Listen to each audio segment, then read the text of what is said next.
Is this a little loud? Is this okay? Can you hear me in the back if it's more like this?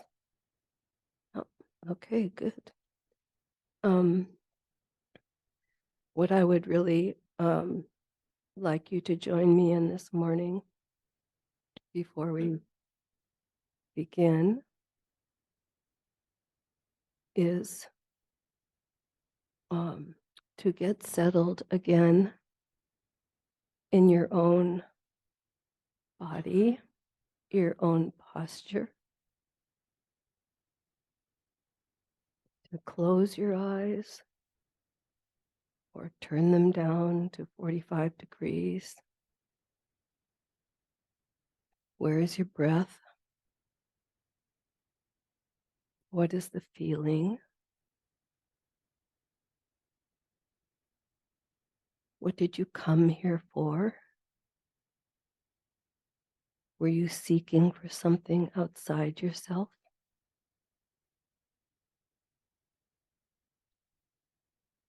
Can we be here together? Just celebrating being here together without trying to get anything.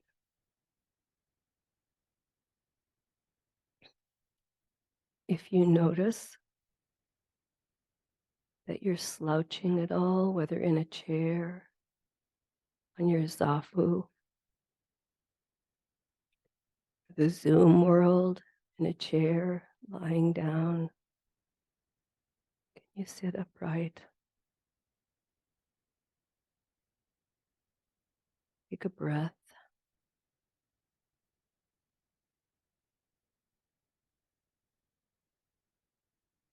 There's some cool air in the zendo. How is it in your space?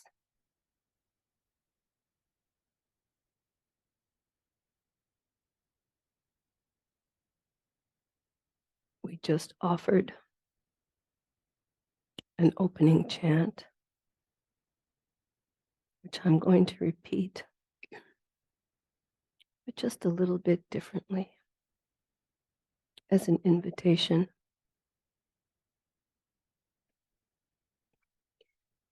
An unsurpassed and penetrating moment. Just this moment is rarely met with, even in 100,000 million opportunities. Having this moment to sense, to see, to listen to register in the body. I vow to taste the truth of this moment.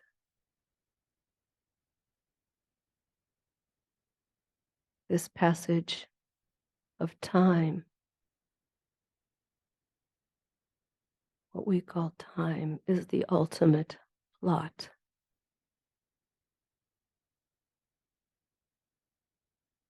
What passes, what stays, and what doesn't.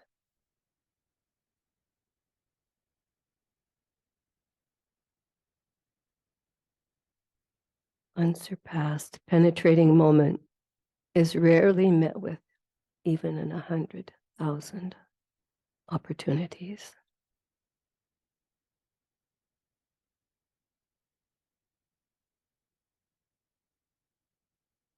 You can continue however you need to stay present in your place where you are. You can quietly or carefully, gently open your eyes. Enjoy and join a wider moment.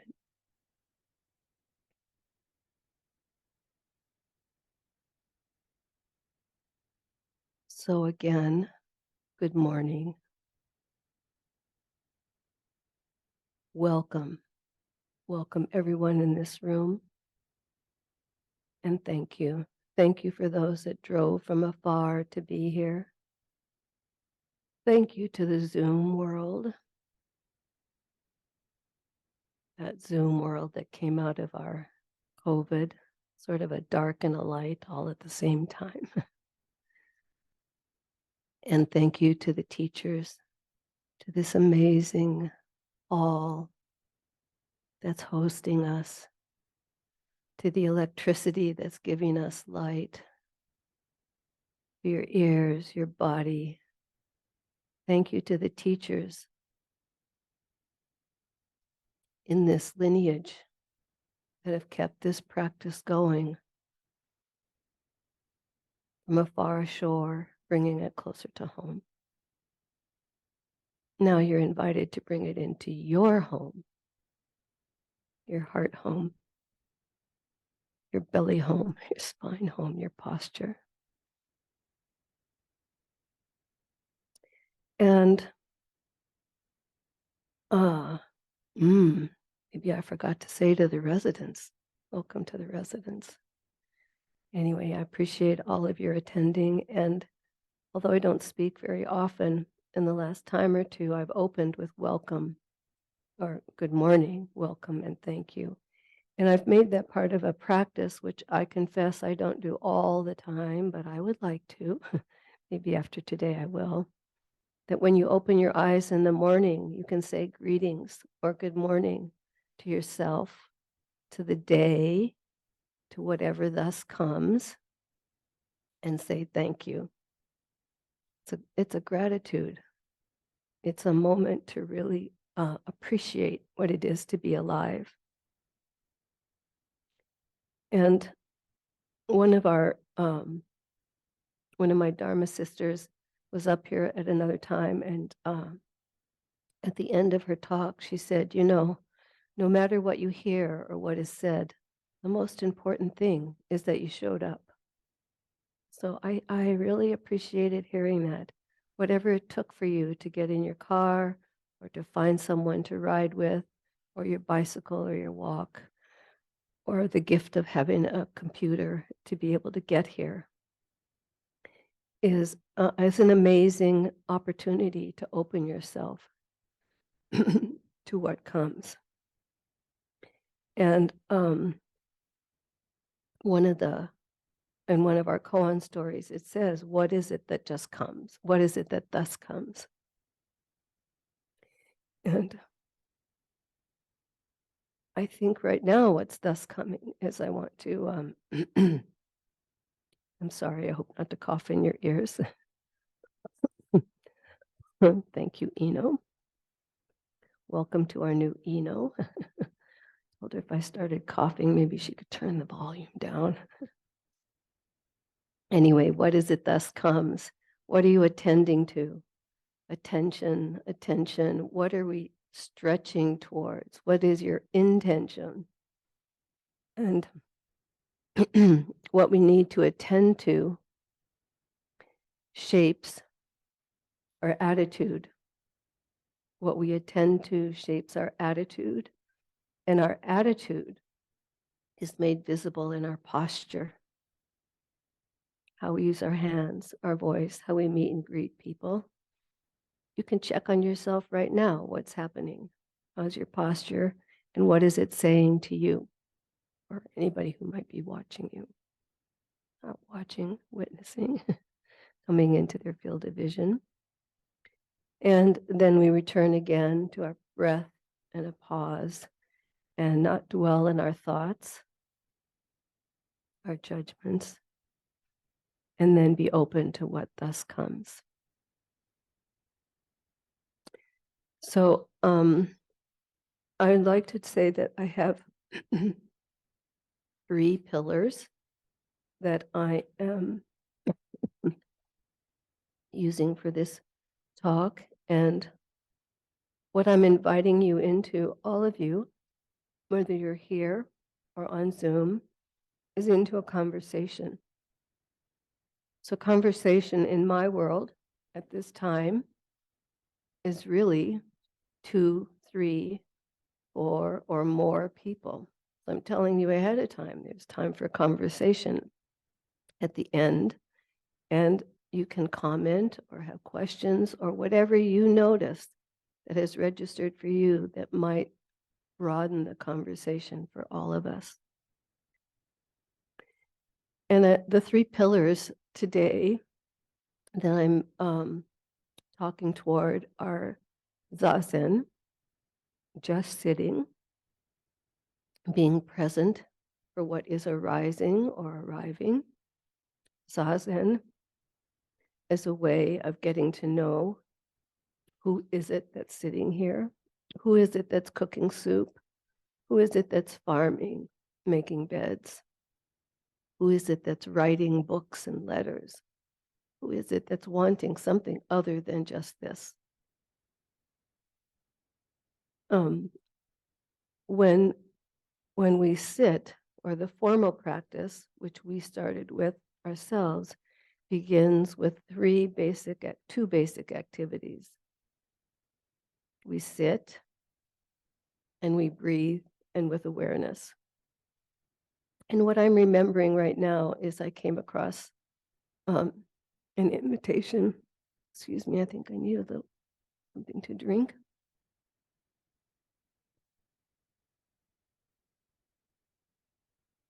Is how to say something in 10 sentences instead of 10 pages. So I might be just giving you some bullet points in a way. So returning to just stillness, to our breath, and to awareness of what's coming up.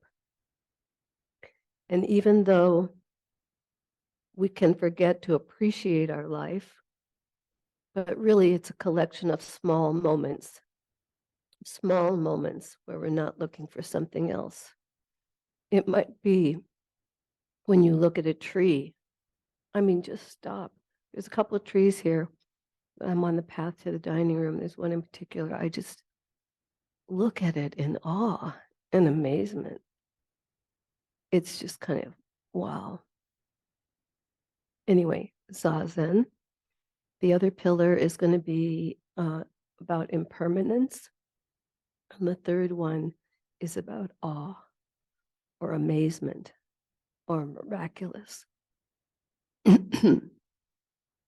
So this Zazen that we speak of, it's not sitting, it's not lying down, but it's about presence and cultivating that presence. Mostly we're very busy trying to do something, but we have an opportunity when you're not moving around to just check your posture. For a moment, you could close your eyes, create a little gap. You can do that in the middle of stirring the soup. Put your knife down if you're cutting carrots. You could plant your hoe in the ground.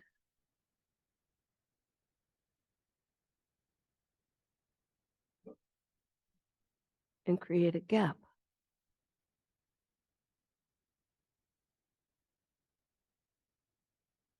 A space where something new can come up. So this practice that we do, it's a discipline, it's a training, and it's not exactly simple, or I should say it's simple, but not so easy. But I found that playing the guitar is kind of simple and not that easy. And you have to practice many hours, and dribbling a basketball or lifting weights, making a soup. All of them include little micro moment steps. So just being present for that. And when we stop moving, we cultivate an opportunity to notice. I can notice when I'm moving off. When I first came here, when I first sat down, it was like coming home. And it was pretty straightforward. And then my mind got very busy, and you might notice that for yourself, where you're wandering here and there, looking at things and discovering things. And now I find that I'm really attending more and more to my posture. I think some of you are new here, so I apologize. I forgot to say my name is Sonja, and I've been living in Green Gulch, or in Zen Center actually, for more than 30 years, and started practicing a little bit before coming to Zen Center. So when I say to you, it's a discipline of learning how to watch yourself move around, come back, whoops, here we go, come back, and feel the space in the gap. And I find that more and more this kind of, my teacher, Tenshin Roshi, has been calling samadhi, or concentration, or today I'll just say stopping. It takes time. It takes time to cultivate that. So Zazen is, well, I would say differently. When you all have arrived here, you came with some intention or something that you were wanting. And maybe if that intention is something of a vow, your meditation is a time to make contact with that again, to touch that with your stillness.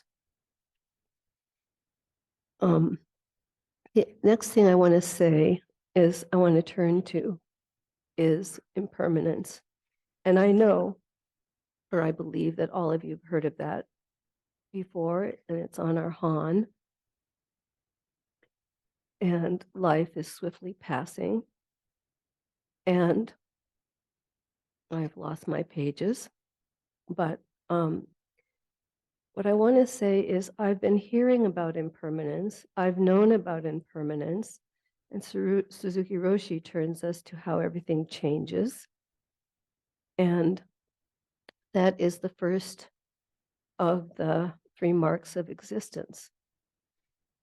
But what I want to say is that even though after hearing about it for years, knowing that everything changes, knowing that all of you woke up this morning, you were in one place or one state, and then you had some coffee or tea, maybe brush your teeth, and then it changed into breakfast. It changed into deciding what you were going to do with this one amazing day. Maybe you had to get into a car, get on your bike to get here. So many things have happened before we actually got here. So you know this, and I know this, and yet, there's a little excerpt from David White's poem, A House of Belonging. When I woke, I thought, this is a good day. This is a good day. You could meet your love. This is a gray day when someone close to you could die. This is the day you realize how easily the thread is broken. I thought, this is a good day. You could meet your love. This is a good day. I could meet what I wanted to do with my full presence. This is a good day. This is a gray day where someone close to you could die.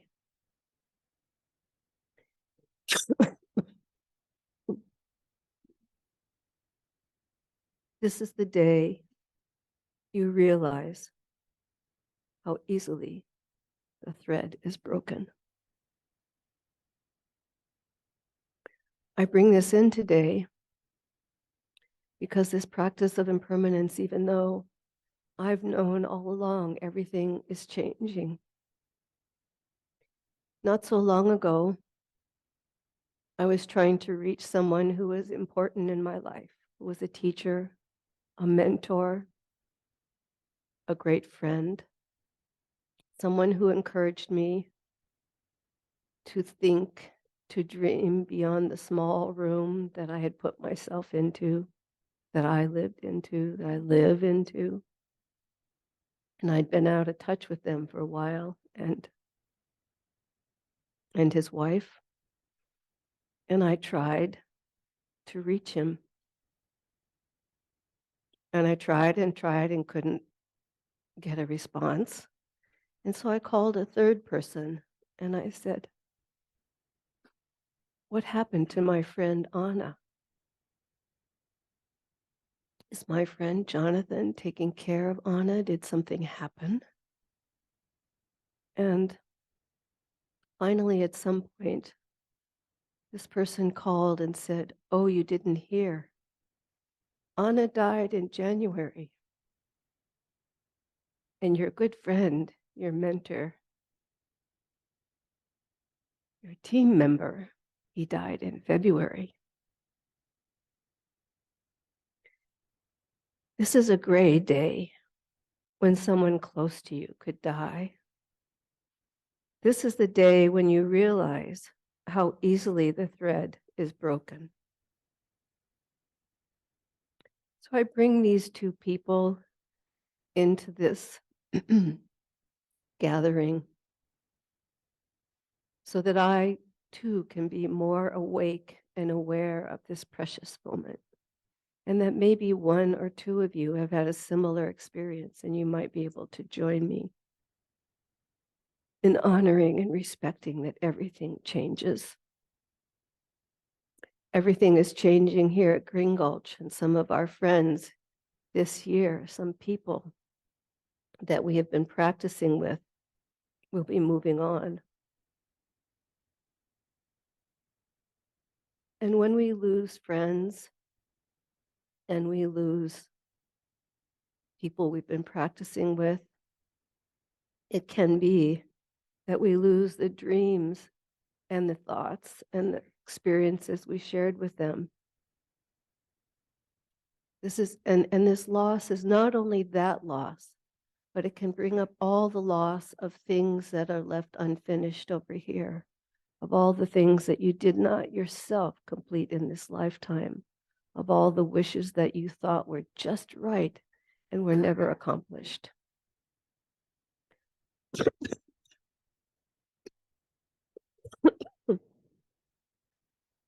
Excuse me.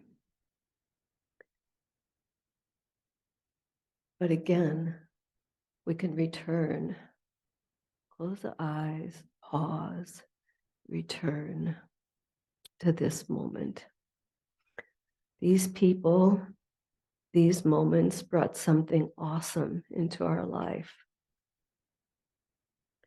Things change. I came across a little part in a story in Suzuki Roshi's teaching where he'd given some big teaching, and then someone in the, I said, "Any questions or comments?" And someone said, "I've listened to the whole, everything you've said, and I don't think I understand. Can you help me?" And he said, "Everything changes." So sometimes that change brings up grief, again, for what we never had, lost, or what we never might have never come to pass. I invite you right now. I just feel this breeze coming through.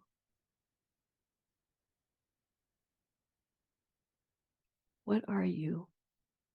Who are you? What are you feeling right now? We slow down, we have the opportunity to really register what thus comes as we wake up into our life. As I'm sitting here feeling I'm feeling the spaciousness in this room, feeling the loss and also the blessing that my friend brought to my life. When we lose something, we can honor and respect it by devoting ourselves to something that they cherished, to something that mattered. And we can take that blessing and bequeath it as an act of generosity to someone else. Our practice is warm hand to warm hand. Warm hand to warm hand. This lineage has come down from warm hand to warm hand.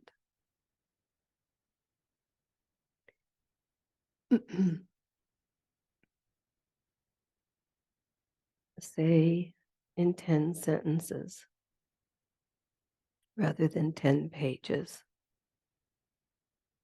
Just sit in stillness, presence, this breath, breathing in, it's giving us life. Breathing out, we're sharing that. You know, this Zen practice is sometimes referred to as an autodidactic or self-teaching project. So when we sit, we have a way to study ourselves,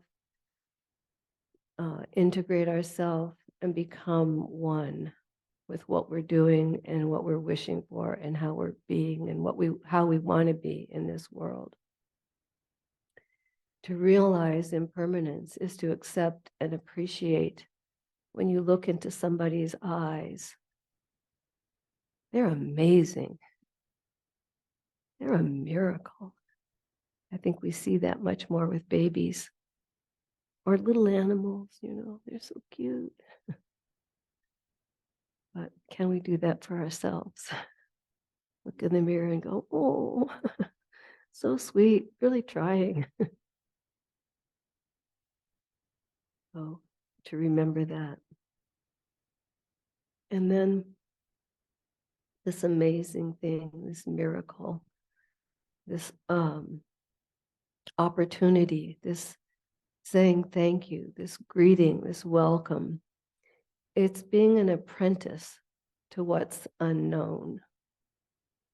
How to be an apprentice to what's unknown. And this year, the Sesshin, our senior Dharma teacher, Fu, gave a Dharma talk, and she opened the talk with, if you're not in awe, you are distracted. If you're not in awe, you are distracted, not in the present, not paying attention in the before and after imagination and missing the amazing, awesome complexity of what is in this miraculous moment, the vast, ungraspable moment. I actually don't really know how my voice is coming to you. There's this thing here, and there you've got these ears here. How they work, it's kind of amazing. I heard a story about a teacher asking a class, what's the oldest thing that you see in this room? And they guessed the teacher. And maybe they had guessed a dusty old desk. And anyway, whatever it was, they didn't guess right. She said, what's the oldest thing in this world and is a miracle is this glass of water. So there before us, so giving us life. It's amazing. It's a miracle. Our Buddha ancestor, Albert Einstein, I just elevated him to Buddha. There's only two ways to live your life. Maybe your wife too, I don't know. That might be good. Think about that. There's only two ways to live your life. One, as though nothing is a miracle. The other is though everything is a miracle. What would that be like? Zazen, just sitting, it's a miracle. Having a good friend, not forgetting to call them up, not forgetting to say, I love you to your friends, to your spouse, to your children. It's a miracle. Or Buddha Socrates. Buddha Socrates said, wonder, I'm saying amazement, is the beginning of wisdom.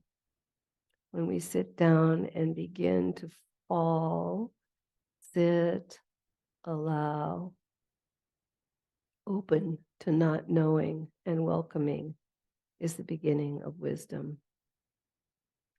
Remembering the miracle of our possibility to move, to see, to hear, appreciating and having gratitude is amazement. It's amazing that we have this body that can move, that we're alive, that we can walk. It's amazing.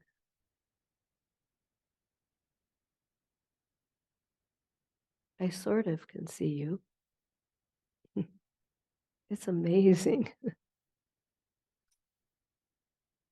Remembering our breath and walking that one day, even breath, one day may not be ours. It's awesome what we have right now. Thich Nhat Hanh is appreciating that he can stretch and move. He doesn't exercise to get stronger or get anything. It's just this amazing thing that he can move. So I'm watching the time because I also want to be present with the kitchen. And if you have the courage to look this up on the internet, I wanted to find a way to bring it in here, but I didn't know if it was the right song or the right thing to bring in, or if it would get stuck in your mind. So that's the one disclaimer. This might get stuck in your mind if you do Google this. It's a song called May I Stay Amazed for all of my days. It's a cappella group, I believe, and Linda Hirschhorn. May I stay amazed for all of my days. I wish I could sing, but you don't want me to, I'm sure. May I stay amazed for all of my days and all of the ways of the world's turning. May I stay amazed for all of my days and all of the ways of the world's turning. Amazed at what I've got. This temple, these friends, this breath, this pause, these trees, bird sound.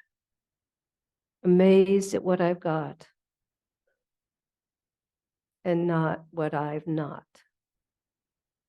All soon forgot in the world's turning. May I stay amazed for all of my days and all of the ways of the world's turning. Amazed at what I've got. Amazed at what I've had. Amazed at what I'm being given. Amazed at what I've got and not what I've not. All soon forgot in the world's turning. I'm going to give you a little exercise if you choose to take it up, if I can find it, to practice with, to stay in amazement.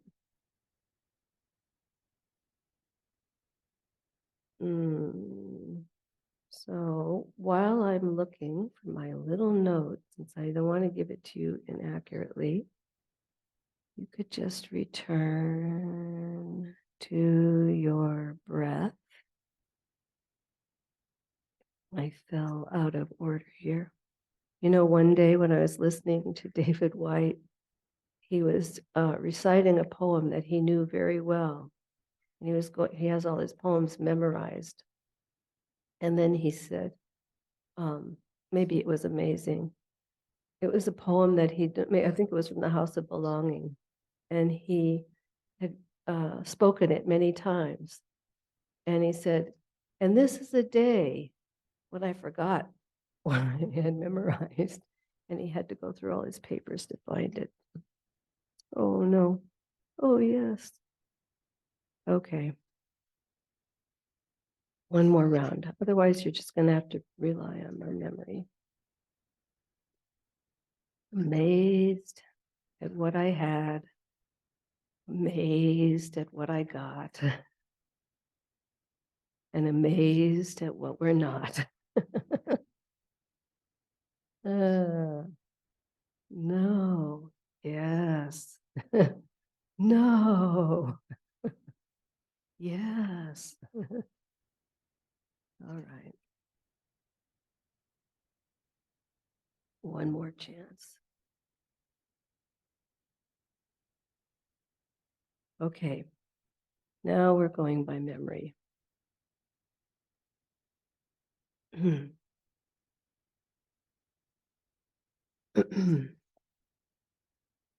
At the end of the day, take 10 minutes and write down 3 things that inspired you.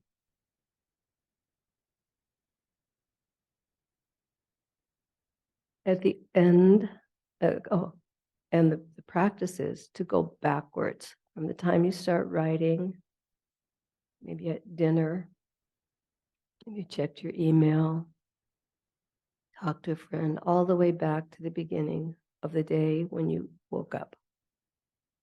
What inspired you? Then start over again, going from the back of the end of the day, and what surprised you.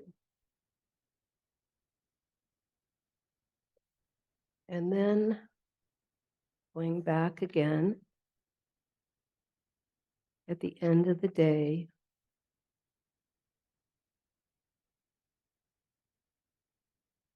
what amazed you? What put you in awe? What did you notice that was a miracle?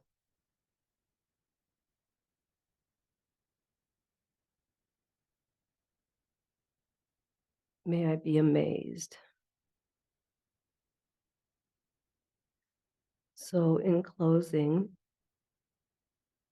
or closing this part, before maybe some of you could help me, help all of us in giving, have some question or comment, because the conversation is where the learning actually comes.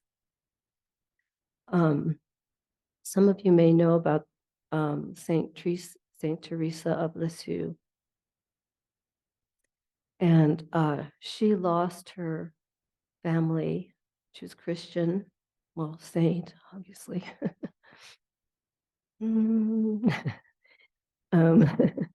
And from the time she was very young, she realized that she wanted to be a nun. She wanted to go to the convent.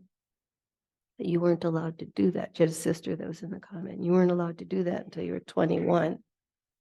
And so she was sent to the convent when she lost her family situation. I think her mother died, and they determined that a father could not take care of child. And she wanted to go to the convent, and they wanted to be ordained. They said, no, you're too young. And at 12, she said, I want to be ordained. And, no, you're too young. You have to wait till you're 21. And at 16, she said, I want to be a nun. I want to devote myself to the tradition. And I said, no, you're too young. And then the whole convent went to visit one day the Pope.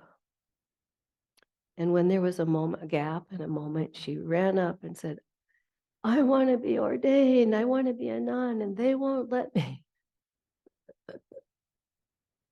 And he recognized in her that kind of inspiration, that miracle. And he said, yes, let her in. So even though she wasn't 21, she knew what she wanted. And then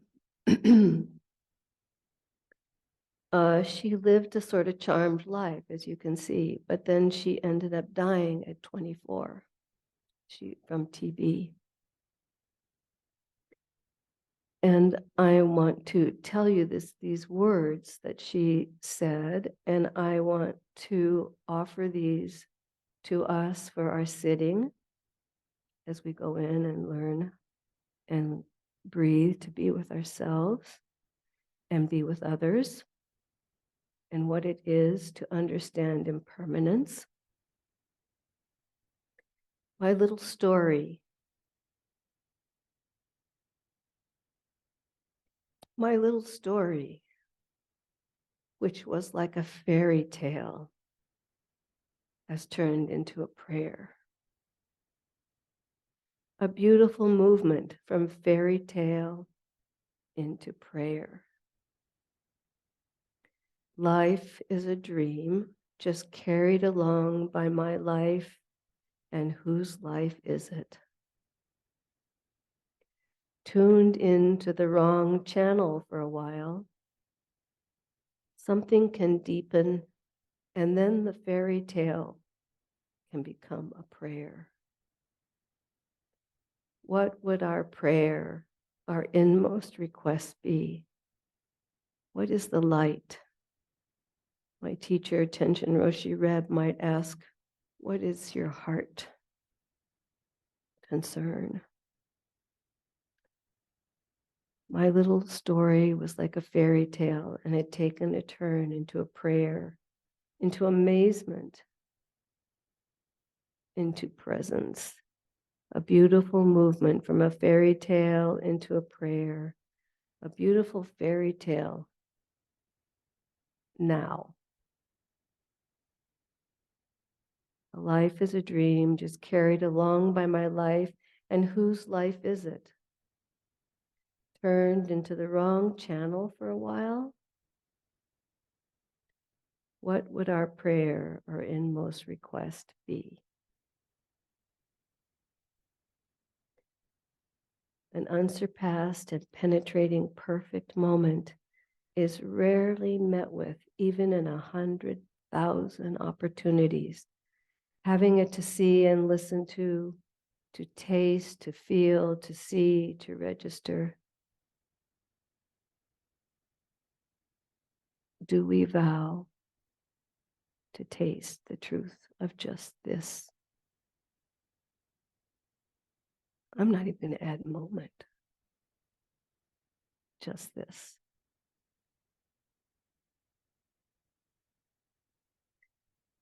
Thank you for your attention.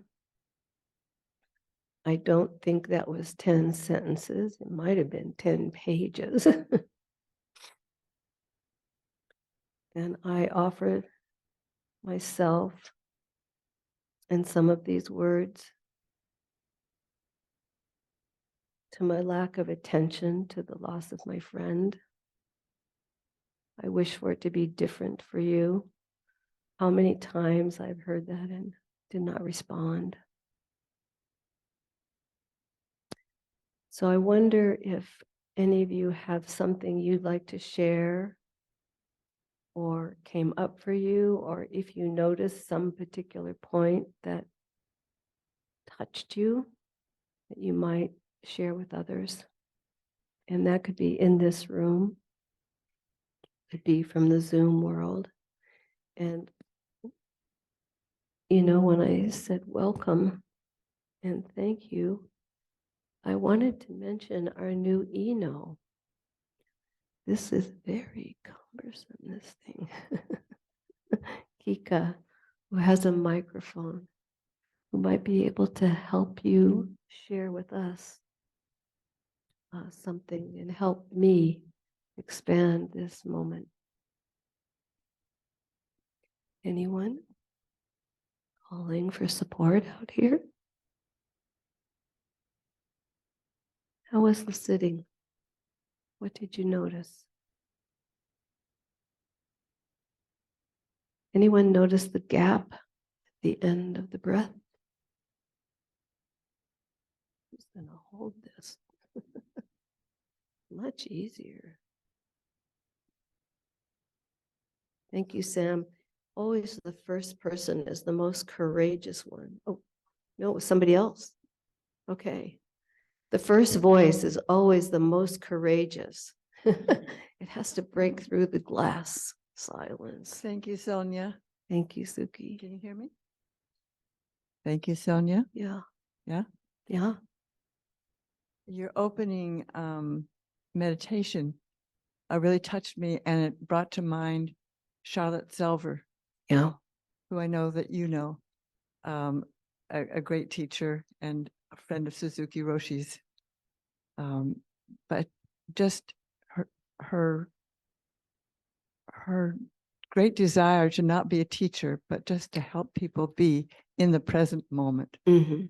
And yeah, I just wanted to say thank you for that meditation at the beginning, especially, Mm-hmm. and for bringing her to mind. Yeah. Thank you, Suki. In case somebody didn't, or maybe the Zoom people didn't hear her, she was bringing in one of my teachers, Charlotte Selver, and how the meditation touched that in her, brought that forth. And it's true. I appreciate your bringing that in. Charlotte was very clear that she was not a teacher. She liked to do experiments. And I myself don't think of myself as a teacher. And I'm probably not alone in that. But, and maybe even you don't think that. But can we be lifelong learners? Can we be lifelong students? And do you realize that how you carry yourself and what you say and what you do actually has an imprint on others, or what we're attending to, and our attitude, our posture? It's communicated. So if anything registers for you, please know that you are, we won't call it teaching, you are communicating. You are transmitting the Dharma. Thank you for bringing Charlotte in. Good morning. Good morning, Sam. Thank you. Thank you very much. 30 plus years. Yeah. And such a beginner. How does it feel now that you feel it was worth it?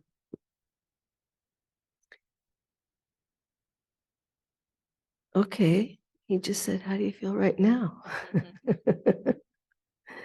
Let's see, if you'd asked me a while back, no. Yeah, I think so. I think so. I remember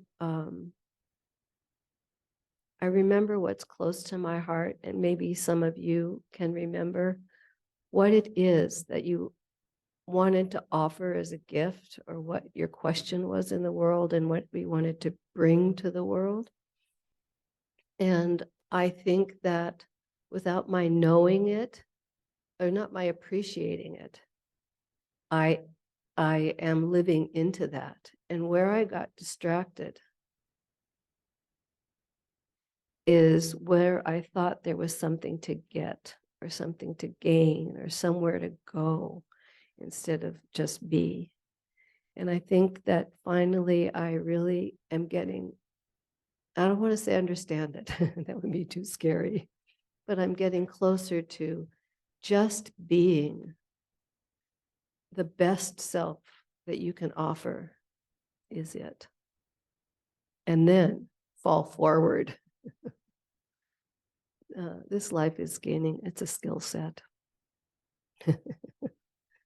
And I think you play basketball, don't you? Sam? Yeah. Yeah. How do you do at the basket? You get them in? They go get dunks? No dunks. No dunks? No dunks. Some shots. Some shot. And you're a weightlifter. Yeah. Have you gone have you gone past 10 pounds? Yeah. Yeah. Did you start at 50? No. I know. He's beyond 50 now. That's what this sitting is too, beyond 50. But we keep trying. Thank you. Thank you. I think I should have held this the whole time. Anybody else that can help us out?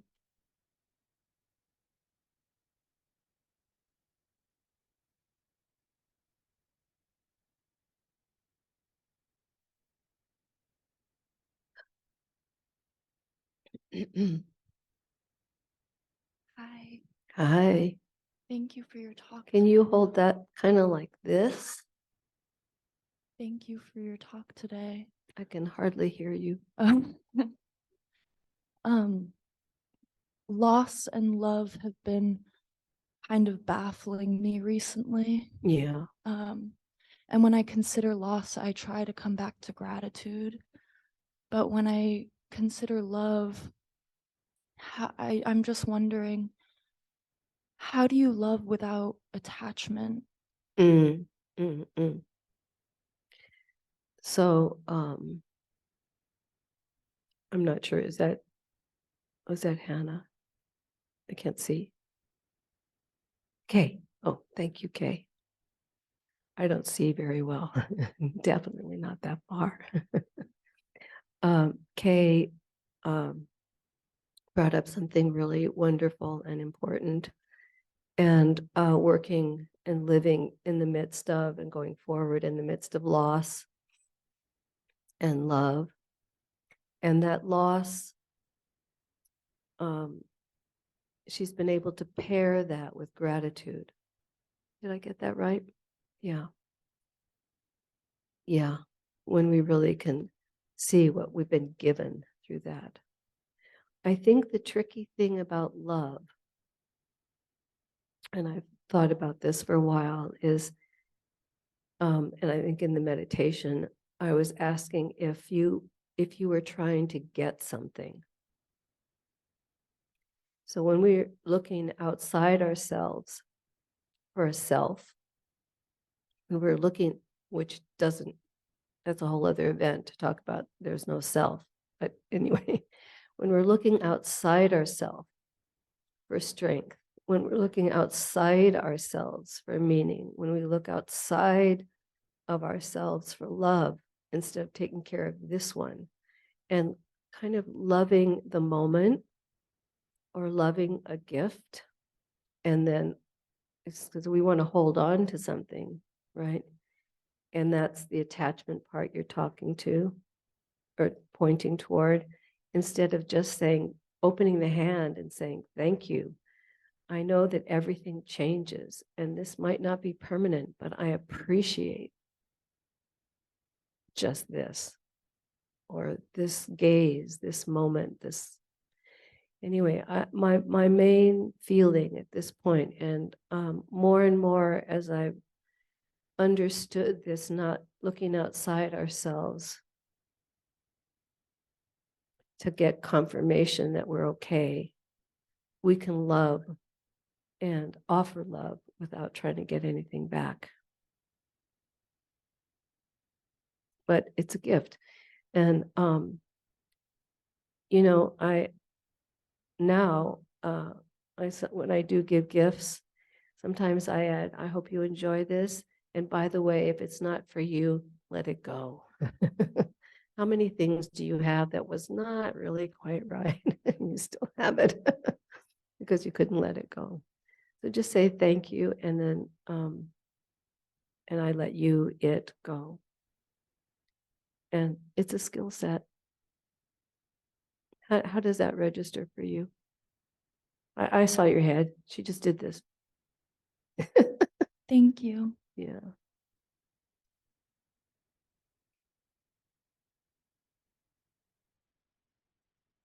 Anything else? Kika, we have a Yes. good friend up here in front.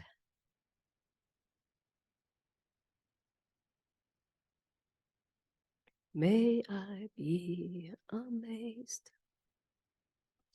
Oh, no, it was let's start here. Till the end of my days. Hi, Hi. what's your name? My name is Ashwin. Ashwin? Ashwin, yes. Oh, good morning. Good morning. Welcome. Thank you. I was just thinking about something, and I was wondering what your opinion is on this age-old saying. If everything is always changing, what's your thought about everything happens for a reason? He asked if everything is always changing, then what about if everything happens for a reason?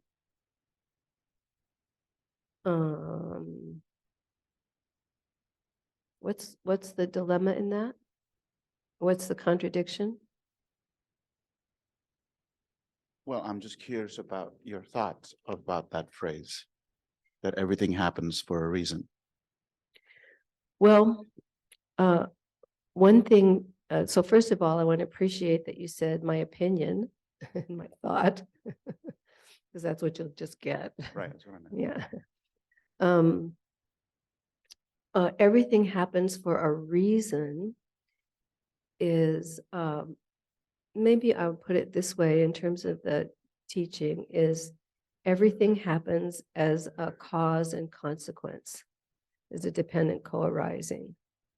There are circumstances that have brought some moment together that brought you here, or that something is happening or not happening, either way.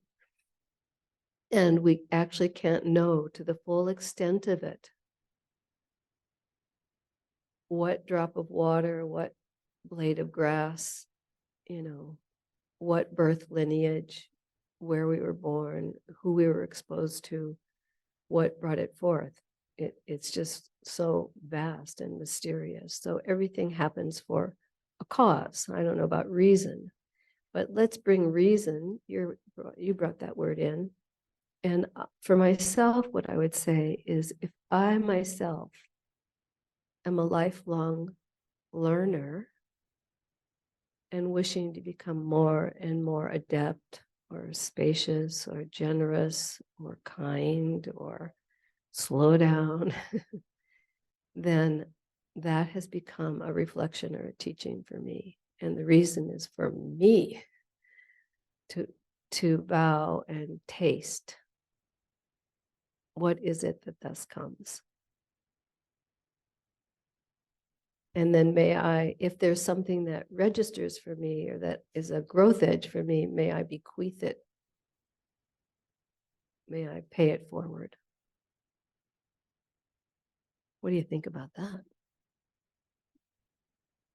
Does it bring another question?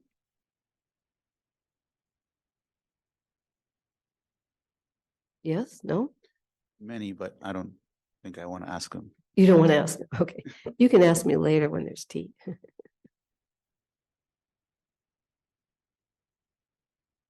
Thank you. My name is Paulie. Hi, Polly. So I've read what folks have had to say about this, but I wanted to invite the question and the conversation again, going back to the conversation about love without attachment. Yeah. And specifically, that the seeking externally of that, the problem of the seeking. The problem of the seeking. Yeah. Oh, I just, again, I've read what has been to say Yeah. about it, but I just was inviting a conversation a little bit deeper of, I realize it comes from the separation, but it's a struggle right now. it's a struggle.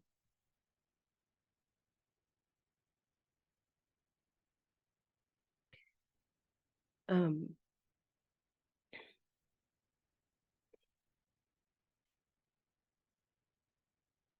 it's a struggle to let go of the love, find the love, appreciate the love, not have love. Maybe it's all of those. Yeah. Yeah. I think when we are looking for love, there's some place, if we turn our eye inward, and I'm pointing to my eyes, but we could say the eye of this being, turn the eye inward. One could look and see what you think you are missing. What is it that I feel like I'm missing? And then I've brought this in before, since it was a funny story how it even came to into my world system. But what am I missing? My,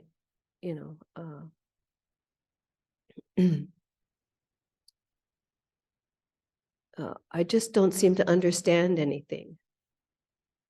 And then you can ask yourself, well, is that true? Well, I understand some things. Okay. And then if I keep saying to myself, I just don't understand anything. You say, well, okay, Sonja, Polly, whoever, how do you feel when you say, I don't understand? I feel confused. Oh, okay. Well, if you allowed yourself to think of who you might be without such a discriminating thought, who would you be? And then just see what you do understand or what you are looking for. It's really, we have this practice of turn the light inward. So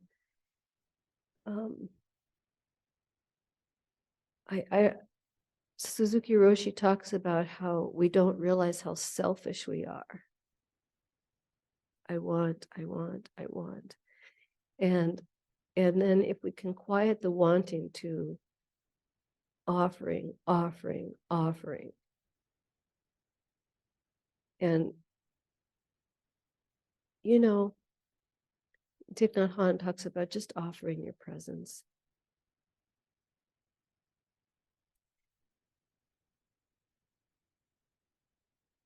I don't know if that's really deeper, but I just want to turn you back to yourself. There's something hidden you're wanting, and really it's an inside job. Yeah.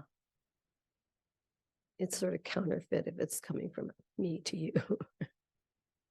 Yeah. Maybe Timo could be the last one.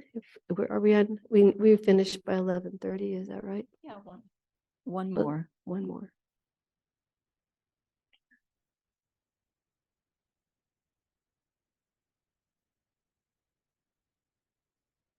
Thank you very much, Sonja, for your touching talk. What came to my mind with Kay's question and also with the last one is the wondering about the relationship between the loving without trying to get something Mm-hmm. and the being in awe. What's the relationship between? What's the relationship? Are they the same? Are they different? Where do they meet? Relationship between not trying to get anything and awe. Is that right? And love. Yes, between loving without trying to get something and being in awe.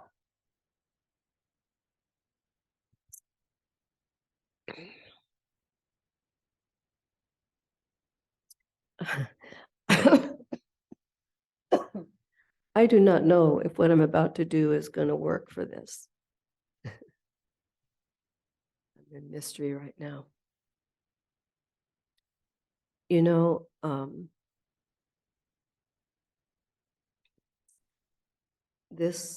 These two fingers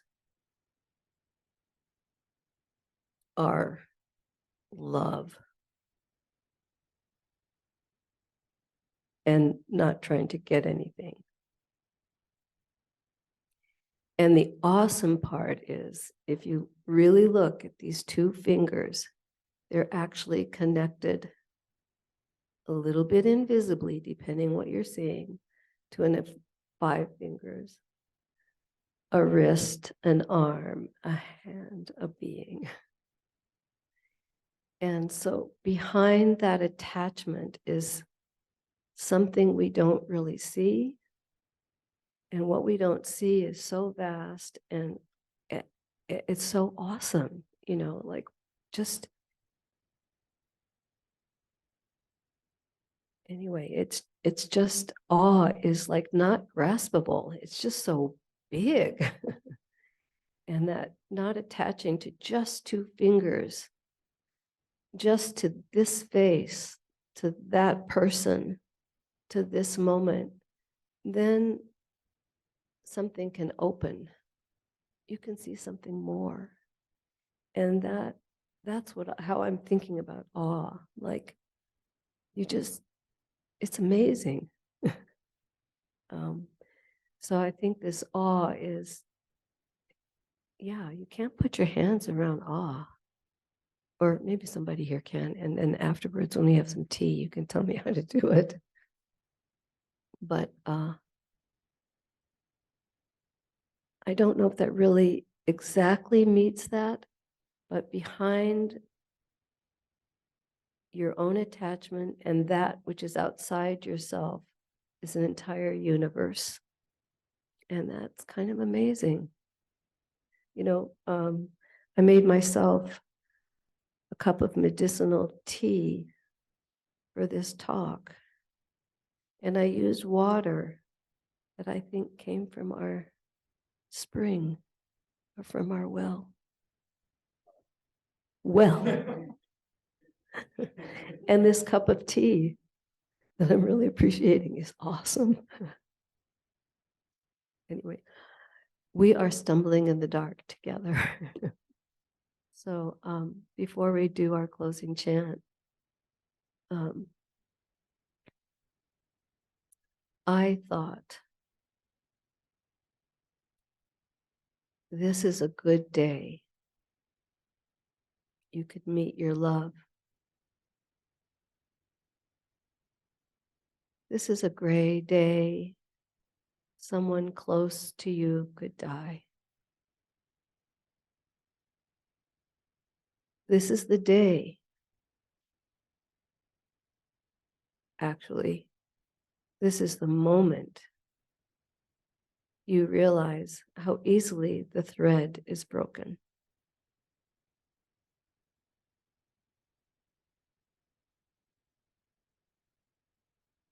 Welcome and thank you.